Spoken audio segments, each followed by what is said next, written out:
Hi, my name is Josie Ferguson and this is my debut novel, The Silence in Between. It's historical fiction and it's inspired by several true stories.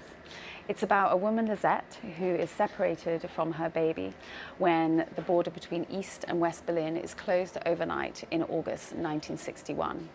She also has a teenage daughter called Ellie, and it's actually Ellie who decides to somehow get out of East Berlin, escape over to the West, find her baby brother and bring him back home again. The book has a dual timeline, so a parallel story also unfolds about Lisette when she was a young woman herself during World War II and immediately afterwards. There's a strong theme in the book of music and silence, and the title refers to something that Mozart once said, that music is not in the notes, but in the silence in between. So today I'm here in Waterstones, Piccadilly, and I have 3 recommendations for you of books that have inspired me when I was writing The Silence in Between. My first recommendation is A Woman in Berlin. It was originally published anonymously, but it was later revealed to have been written by the journalist Martha Hillers. It is a raw and honest account of what happened to the author in 1945 when Soviet soldiers captured and then occupied Berlin. Hillers had to do what many women did, which was find herself a protector. She had the choice of being raped by one or being raped by many. And though this is a depiction of a horrible time, this book is also about the perseverance of women withstanding things and surviving, and that's what I really loved about this book. It's a tough read, but it's a really important one.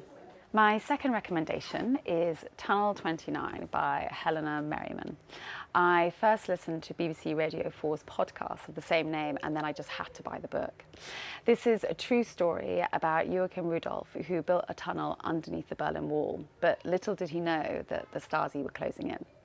It reads like a thriller, and it's clear that the author has done extensive research.